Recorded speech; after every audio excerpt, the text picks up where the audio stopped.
성부와 성자와 성령의 이름으로 아멘. 하느님 아버지 뜻 안에서 예수님과 어머니 하나 되신 성심 안에 용해되어 기도드립니다.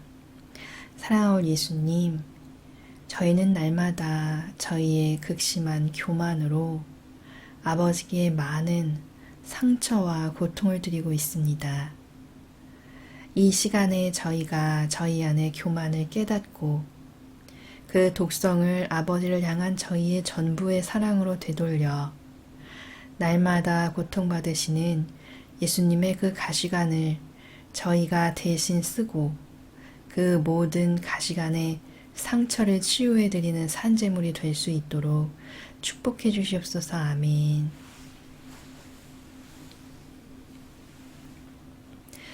안녕하십니까. 하느님의 뜻 선교회 크룩스 수녀입니다. 천상의 책 제1권 19장입니다. 천상의 책 제1권 19장 산 제물로서의 역할 시작. 교만 죄에 대한 보속으로 가시관 고통을 받다. 지난 시간에 르위사 피카레타는 예수님께로부터 산 제물의 신분으로 봉헌되었습니다. 산 제물이란 무엇이었죠? 자기의 뜻으로는 아무것도 하지 않고 오직 아버지의 뜻으로만 살아가는 것, 이것이 산 제물이었습니다. 그리고 산 제물의 모범은 바로 예수님과 성모님이셨죠. 그렇다면 예수님께서 산 제물로 어떻게 살아가셨는지를 살펴보고 또 우리도 그 역할이 무엇인지를 알고 예수님과 하나 되어서 산 제물로 살아가도록 해야 되겠습니다. 성경에서 예수님을 하느님의 어린 양이라고 표현합니다. 자, 왜 어린 양이라고 표현을 했을까요? 이 양이라는 짐승은 구약 시대에 아버지께 제사를 드릴 때 인류의 죄악을 대신한 희생 제물로 바쳐졌던 짐승입니다. 그런데 이제 신약 시대에 와서 구약 때는 짐승을 잡아서 제사 때마다 제물로 바쳤지만 그러나 신약 때에 와서는 예수님께서 인성을 가지시고 직접 이 세상에 오셔서 예수님의 전 생애에 걸친 모든 고통과 순환으로 인간의 죄를 대신해서 배상과 보속으로 갚아주셨다는 것입니다. 그래서 그 본질의 나라에서 예수님 자신이 희생 제물이 되셔서 아버지의 의노를 풀어드리고 과거로부터 미래 이르기까지의 모든 인류가 저지른 그 죄악에 대한 배상과 보속의 삶을 사셨다는 것입니다. 그리고 그것은 곧 산 제물로서의 완성이라고 할 수가 있죠. 그렇다면 우리도 예수님을 본받아 그러한 산 제물로 살아가야 하겠는데, 그렇다면 예수님의 순환을 한번 살펴보겠습니다. 예수님의 순환의 속성은 무엇입니까? 예수님의 순환은 모든 것이 온통 모욕과 치욕과 고통 자체셨습니다. 예수님의 삶 자체가 곧 십자가셨습니다. 그러니까 우리도 우리의 모든 고통과 치욕과 모욕을 사랑하고 그 모든 것들을 아버지께서 허락하신 것이라고 받아들이면서 예수님의 그 순환과 고통에 일치시켜서 그것을 자신과 인류가 저지르는 그 수많은 죄악에 대한 배상과 보속으로 아버지께 바쳐드리는 산 제물이 되어야 하겠다는 것입니다. 그러니까 한마디로 요약하면 곧 예수님과 성모님의 모범을 따른 배상과 보속을 바쳐드리는 것, 그것이 곧 산 제물의 역할이라 하겠습니다. 또 오늘 먼저 이제 루이사가 산 제물의 역할을 시작하면서 첫 번째로 받은 고통이 바로 교만 죄로 인한 가시관 보속입니다. 교만은 무엇인가요? 자기 뜻으로 살아가는 것이 교만이죠. 자기 뜻으로 살아간다는 것은 자기 기준, 자기 선을 내세워서 살아간다는 것입니다. 그렇다면 이것은 아버지 뜻과는 전혀 상관이 없고 오직 자기의 자아를 주인으로 섬기고 살아가는 것이죠. 그러니까 자아의 종으로 살아가는 사람은 다 이 교만죄에 해당된다는 것을 알 수가 있습니다. 자기를 1순위로 치고 중심으로 살아가는데 어떻게 그런 영혼이 한 분이신 하느님을 마음과 목숨과 정신과 힘을 다하여 사랑한다고 말할 수가 있겠습니까? 오늘 이 교만죄로 인하여 예수님께서 받으시는 고통이 어떠한 것인지를 본문을 통해서 알아보도록 하겠습니다. 앞서 이야기한 것처럼 예수님과 성모님의 잦은 초대가 거듭된 이후 내가 산 제물의 신분을 받아들이기로 한 날로부터 며칠 지나지 않아서 나는 다시 의식을 잃었다. 그때 머리에 가시관을 쓰시고 온통 피투성이가 되신 주님을 뵈었다. 그분께서는 내게 다가오셔서 부드러운 음성으로 말씀하셨다.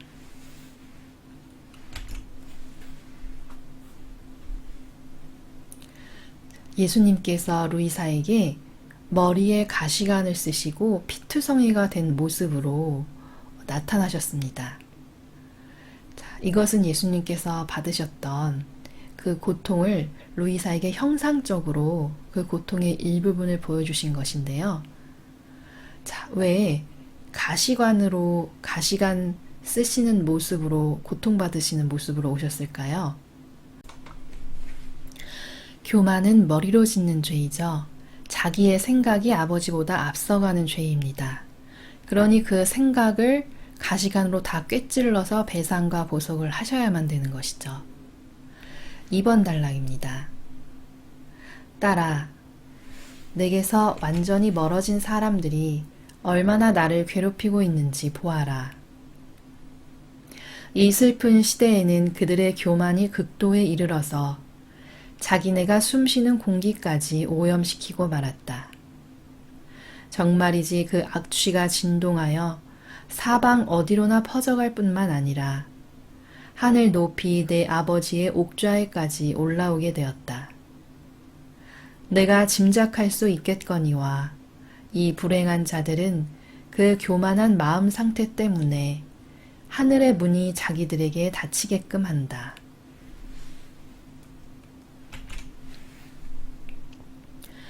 예수님에게서 완전히 멀어진 사람들이 얼마나 주님을 괴롭히고 있는지 보라고 말씀하십니다. 완전히 멀어진 사람들이라는 것은 가능성이 전혀 없는 사람들을 말하는 것이죠.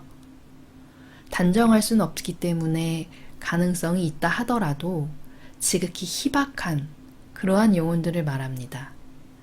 그러니 예수님께서는 단 한 영혼이라도 구원하시기 위해서 오직 아버지의 영광과 영혼들의 선익을 위해서 그 수많은 고통과 수난을 마다하지 않으시고 사랑으로 그것을 다 받으시는 분이신데 예수님에게서 완전히 멀어져서 구원과는 요원한 영혼들을 보시는 그 마음이 얼마나 괴로우시겠습니까? 또 그 교만이 극도에 이르러서 숨쉬는 공기까지 오염시키고 있다고 표현하고 계시는데 이렇게 생각해 볼 수 있겠습니다. 구도심이라든지 사람들이 많이 살지 않고 타 지역으로 빠져나간 오래된 도시 혹은 우리가 뉴스 같은 데서 볼 수 있는 미국의 어떤 마약 중독자들이 모여 사는 동네가 그렇게 황폐화된 어떤 도시를 볼 때 그 도시에 들어서기만 하여도 뭔가 을씨년스럽고 음산한 분위기라던가 그런 마약 중독자들이 거리를 활보하고 다니는 그러한 광경을 볼 때 느껴지는 어떤 기괴하고 그 도시로는 왠지 공기만 맡아도 무언가 좋지 않은 것이 전이될 것만 같은 그런 느낌을 아실 것입니다. 또 사람들을 만날 때에도 영혼의 상태가 좋지 않은 경우에 어떤 그런 예민하고 민감한 감각을 가지신 분들은 저 사람이 조금 이상하다, 기운이 별로 좋지 않은 것을 느끼시는 분들도 많이 있으실 것입니다. 그런 차원에서 생각을 하시면 될 것 같습니다. 그러니까 이 시대에 살아가는 영혼들의 그 교만이 너무나 극심해서 아예 그냥 그 공기만 맡아도 구역질이 날 것 같은 그러한 수준의 죄악으로 가득 찼다는 것을 이렇게 말씀하고 계십니다. 또 그 불행한 자들은 교만한 마음 상태 때문에 하늘의 문이 자기들에게 닫히게끔 한다. 이렇게 말씀하고 계시는데요. 자, 여기서 알 수 있는 것은 아버지께서 천국의 문을 닫으시는 것이 아니라 영혼들 각자의 그 반향에 따라서 본인이 자신을 천국에 들어가지 못하게 하는 것이구나 라는 것을 알 수가 있습니다. 그리고 이 하늘의 문이라는 것은 바로 그렇게 개개인의 반향에 따라서 열리고 닫히는 것이기 때문에 이게 무슨 동대문이나 남대문 같이 어떤 거대한 문을 열어놓으면은 동시에 우르르 들어가는 것이 아니라 영혼 개개인에게 각자의 반향에 따라서 열리는 문이라는 것을 또 우리가 발견할 수 있습니다.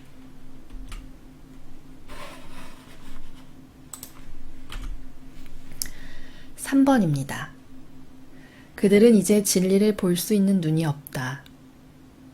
교만이라는 죄가 그들의 정신을 어둡게 하고 마음을 타락시켜서 절제 없고 천박한 온갖 짓에 몸을 맡기게 하는 것이다. 진리를 볼 수 있는 눈이 없다고 말씀하십니다. 진리란 참된 진실과 사실을 말합니다. 지금 이 시대에 그런데 얼마나 되는 영혼들이 그 참되고 올바른 가치 있는 것을 찾을까요? 좌파가 판치는 지금 이 세대에는 사실 진리를 갈망하는 영혼도 없고 매우 드물고 또 그 참된 사실과 진실을 자신의 원칙으로 삼고 그 올바른 것을 지키고 살아가려고 하는 정의도 없는 그러한 참으로 암담한 시대가 되어버렸습니다. 그리고 온통 이 시대를 팽배하게 하고 휩쓸고 있는 것은 병든 자비뿐입니다.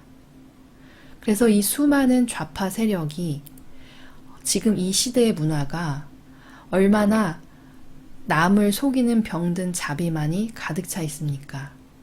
그리고 자신의 권리만을 지켜야 할 올바른 의무와 원칙은 한쪽으로 제껴버리고 오직 자기의 권리만 주장하는 개인주의와 이기주의가 팽배한 그런 시대에 살고 있지 않습니까?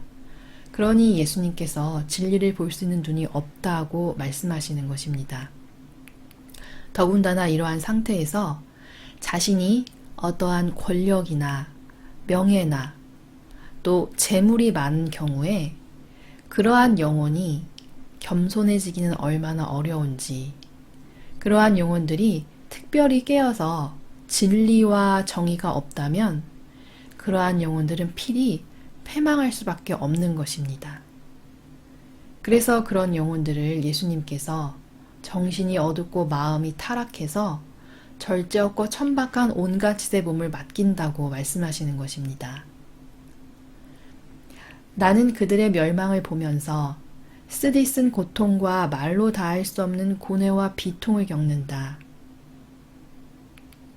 너는 부디 끊임없이 나를 거스르는 무수한 죄들을 보상함으로써 나에게 위안을 다오. 적어도 내 머리를 꿰뚫는 이 가시관의 고통만은 덜어주지 않겠느냐. 예수님께서는 이러한 영혼들의 멸망을 보시면서 말할 수 없는 고뇌와 비통을 겪으신다고 말씀하십니다. 이 말할 수 없는 비통을 과연 인간이 얼마나 헤아릴 수 있을까요? 인간은 감히 예수님께서 겪으시는 그 극심한 비통을 다 헤아릴 수가 없습니다. 그것은 마치 이것과 같습니다. 개가 자기의 똥을 먹는데 크게 개의치 않습니다. 개는 아무렇지 않게 자기의 똥도 먹죠. 그러나 사람에게 개똥을 먹으라고 한다면 얼마나 괴로운 일입니까? 그러나 개가 그것이 아무렇지 않게 느끼는 것은 개와 사람의 인식의 차원이 다르기 때문이죠. 인식의 차이가 차원이 다르기 때문입니다.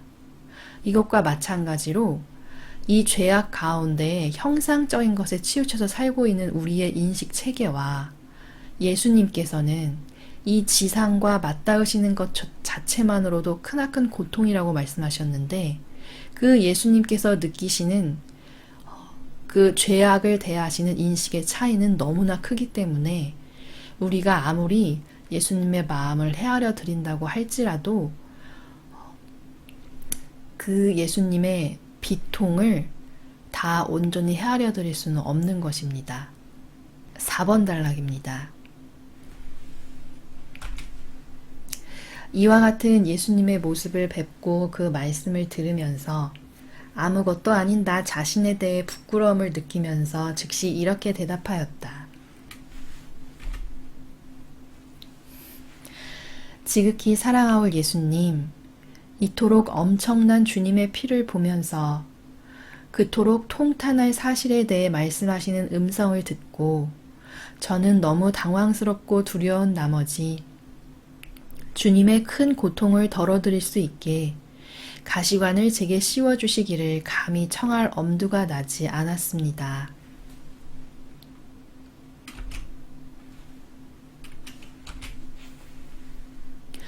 루이사가 예수님께서 지금 루이사에게 영적인 차원에서 지금 보는 것인데요. 영적 차원에서 루이사는 그 예수님의 형상적인 모습을 보고 있는 것이죠. 그런데 그 형상적인 예수님의 모습이 너무나 엄청난 피를 쏟아내시는 것을 보면서 굉장히 놀라고 있습니다. 그런데 이 형상에서 표현되는 이 고통은 사실은 그 근본 기전은 본질의 고통에서 나오는 것이죠. 그러니까 인간의 죄악이, 이 교만이라는 죄악이 미치는 극심한 그 고통에 본질의 예수님에게 가해지는 그 정신의 고통이 너무나 극심한 그 정도가 이제 이 엄청난 피를 흘리시는 형상적인 모습으로 루이사에게 보여지는 것입니다. 그러니까 사실 루이사도 이 형상적인 고통을 보고 놀라는 차원에 있지만 그러나 그 기저에 예수님의 그 본질에서 비롯되는 그 엄청난 인류의 교만이라는 죄악에 대한 극심한 고통까지는 미처 아직 헤아리지 못하고 있는 단계인 것입니다. 계속해서 보겠습니다. 그러나 주님께서 친절하게도 그것을 제게 주시려고 하시니 감사할 따름입니다. 청하오니 제게 새로운 은총을 주시어 이 고통을 잘 견딜 수 있도록 해 주십시오. 루이사가 비록 아까 제가 인간과 예수님의 그 인식의 차이는 너무나 그 간극이 크기 때문에 미처 예수님의 그 본질에서 당하시는 정신의 고통을 다 헤아릴 수가 없다라고 말씀드렸습니다. 루이사도 그것을 형상의 모습으로 보고 놀라기는 하지만 그 고통의 깊이를 다 헤아리지는 못할지라도 그러나 산 제물로서 그 고통을 주시기를 청하고 있습니다.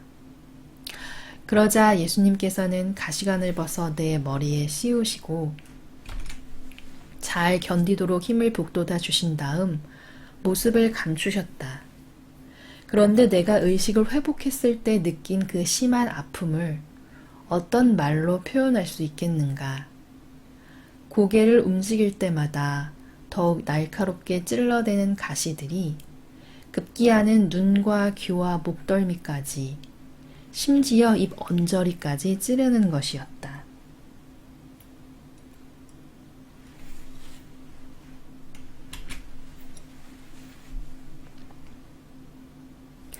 자, 이 가시들이 눈과 귀와 목에 이르기까지, 그리고 심지어 입에 이르기까지 찔러대는 그 통각의 고통으로 우리는 예수님께서 그 본질의 차원에서 겪으시는 정신적인 고통의 그 강도가 얼마인지를 미루어 짐작할 수가 있습니다. 사실 예수님께는 이 육체의 고통은 그 정신의 고통에 비하면 아무것도 아니셨습니다. 그것을 우리가 어디서 발견할 수 있냐면 예수님께서는 순환의 시간에서 십자가 예수님의 육체적인 고통으로 받으셨던 그 십자가 고통은 오히려 침상이셨다고 말씀하고 계시고요. 또 성경에서도 우리가 십자가를 지시는 순환이 시작되기 전에 예수님의 순환의 시작에 겟세마니 동산에서의 고통이 먼저 시작됩니다. 그런데 겟세마니 동산에서의 고통은 형상적인 고통은 아니셨죠. 그 겟세마니 동산에서 예수님께서 받으셨던 고통은 예수님의 육신이 십자가 고통을 받으시기 이전에 앞서서 인류의 모든 죄를 다 끌어안으시고 정신의 차원에서 받으시는 고통이셨습니다. 그래서 그 고통이 얼마나 극심하셨냐면 피땀을 흘리셨더라고 성경에서는 말씀하고 계십니다.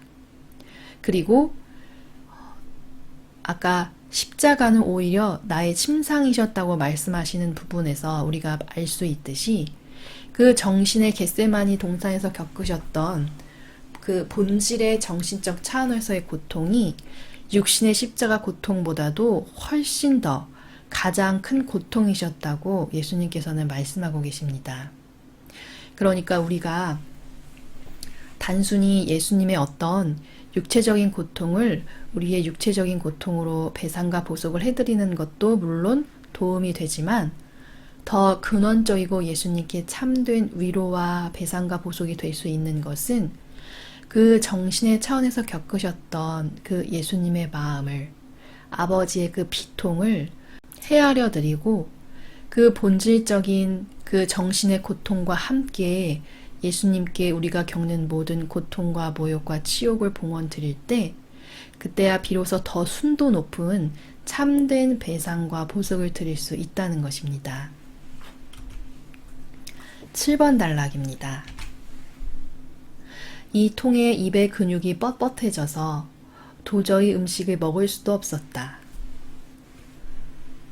그런 상태로 이틀인지 사흘인지 아무것도 먹지 못한 채 있었다. 이미 받고 있는 고통에다 입을 벌려야 하는 고통까지 보태고 싶지 않아서였다. 이 고통이 다소 진정되자 원기를 얻기 위해서 약간의 음식을 먹었는데 그 즉시 예수님의 손이 실제로 내 머리를 누르는 것이 느껴졌고 다시 한층 더 심한 고통을 느끼게 되었다. 얼마나 격심한 고통인지 때때로 의식을 완전히 잃곤 하였다. 아까 6번 단락에서 말씀드렸던 것과 같이 같은 선상에서 그 예수님의 극심한 고통을 루이사는 그 신체적인 고통으로 느끼고 있습니다. 이와 같이 산 제물이 되기 시작한 초기부터 나로서는 이중으로 시달림을 받아야 했으니 예수님의 뜻에 의해서 오는 고통과 마찬가지로 내 가족이 초래하는 끊임없는 불안도 겪어야 했기 때문이다. 사실 가족은 내게 아무것도 못 먹일 정도로 괴로워하는 것을 보고서 내가 더 이상 시골에 머물러 있기를 원하지 않기 때문에 일부러 음식을 거부하고 있다고 우겼다. 식사 때마다 나의 이 거절이 되풀이되자 가족이 당장이라도 도시로 돌아가기를 바라는 단순한 변덕 탓이라고 여겼던 것이다.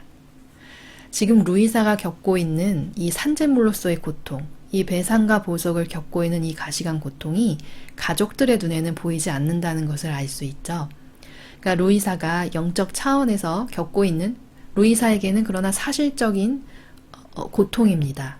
그러나 가족들은 그 영적 차원에서 살고 있지 않기 때문에 루이사가 겪는 가시관 고통이나 극심한 고통을 그들의 형상적인 눈으로는 보이지 않는다는 것을 알 수 있습니다. 그러니까 루이사와 가족들은 다른 차원에서 사람의 눈으로는 같은 공간에서 살지만 다른 차원에서 살아가고 있다는 것을 발견할 수가 있습니다. 9번입니다. 나는 이 터무니없는 비난으로 인한 고통에 대해서는 성질을 내려고 들었다. 그렇지만 내 안에 원한이 생기는 것을 원치 않으신 주님께서는 즉각 꾸짖으시면서 그런 마음을 계속 품고 있으면 주님 은총을 거두어 드리겠다고 겁을 주시는 것이었다.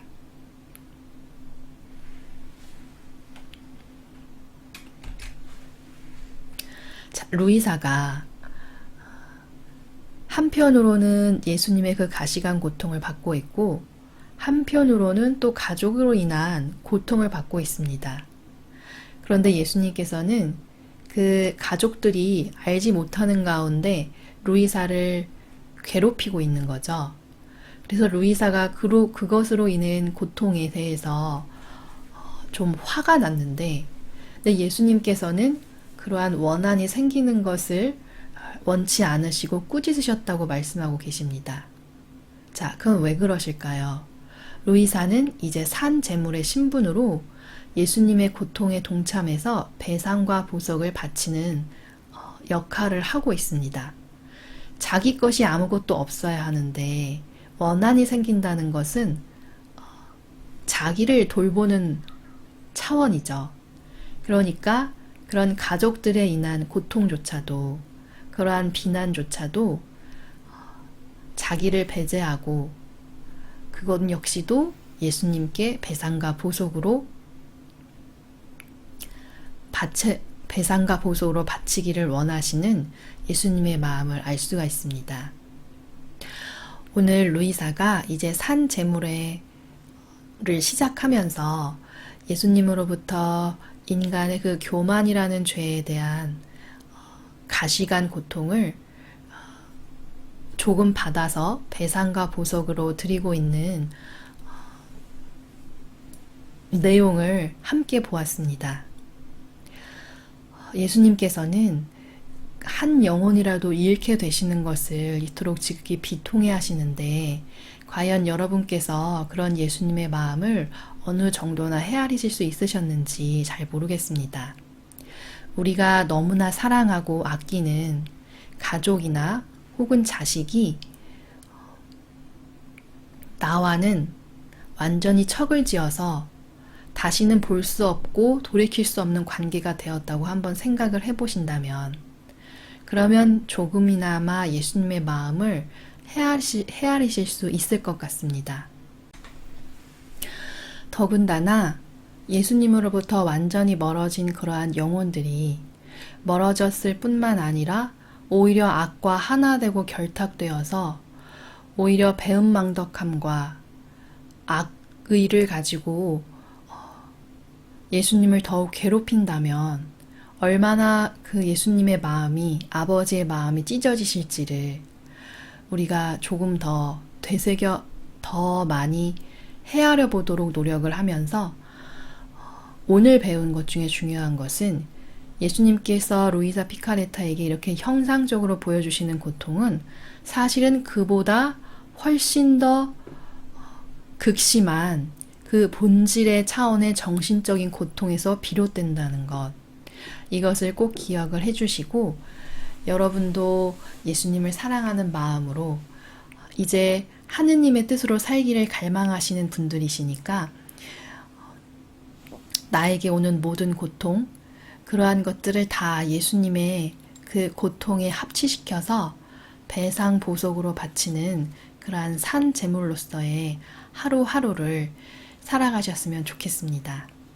그리고 여러분이 겪게 되는 그 모든 모욕과 치욕과 고통은 그때서야 비로소 그것을 예수님의 고통에 대입해 볼 때 비로소 얼마나 아버지의 마음이 쓰라리실까, 얼마나 비통하실까, 그렇게 조금이나마 자신의 고통으로 아버지의 고통을 미루어 헤아려 드리면서 그 성심의 상처를 세세히 헤아려 드릴 때 그것이 참으로 진정한 배상과 보속이 될 수 있다는 것을 꼭 기억해 주셨으면 좋겠습니다. 이상으로 천상의 책 제1권 19장을 마치겠습니다. 감사합니다.